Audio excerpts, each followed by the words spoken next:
এরকম ক্রিটিক্যাল মোমেন্টে জাতীয় সংসদ নির্বাচন ছাড়া অন্য নির্বাচন করার চিন্তা আসে কি করে বলে মন্তব্য করেছেন বিএনপির মহাসচিব মির্জা ফখরুল ইসলাম আলমগীর। গতকাল রাতে বিএনপির চেয়ারপারসনের গুলশান কার্যালয়ে দলের একটি স্থায়ী কমিটির বৈঠক অনুষ্ঠিত হয়।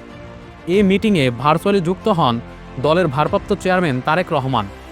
মিটিংয়ে বক্তৃতার সময় মির্জা ফখরুল ইসলাম আলমগীর আরও বলেন, সবই তো তৈরি আছে এবং নির্বাচন কমিশন বলেছে যে আমরা রেডি, নির্বাচন করার জন্য আমরা তৈরি আছি এবং তারা জাতীয় সংসদ নির্বাচন করার জন্যই তৈরি আছে এবং তারা পরিষ্কার করে বলে দিয়েছে যে দুটো নির্বাচন একসাথে সম্ভব না।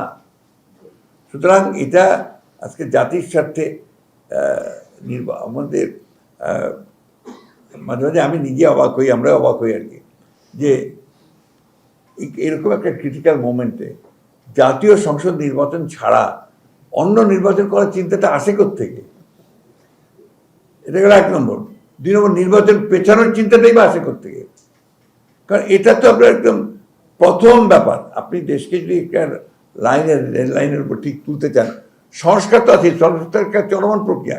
তো সেই ক্ষেত্রে এই নির্বাচন অনুষ্ঠানের জন্য আমার মনে হয় যে আপনার বোধহয় এই মাসেই বোধহয় আপনার নির্বাচন সংস্কার সংক্রান্ত যে কমিটি, সেটার বোধহয় রিপোর্ট এসে যাবে, হ্যাঁ কালকেই দেবে। সুতরাং আমার মনে হয় না যে এটা আমরা আরও বিলম্বিত করার প্রয়োজন আছে, কারণ যত বিলম্ব হচ্ছে ততই রাজনৈতিক এবং অর্থনৈতিক সংকট আরও বৃদ্ধি পাচ্ছে।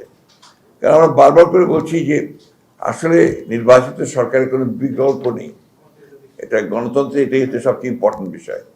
তো সেই ক্ষেত্রে আমরা মনে করি যে এই বছরই মাঝামাঝি সময়, অর্থাৎ আপনার জুলাই আগস্ট এর মধ্যেই নির্বাচন সম্ভব।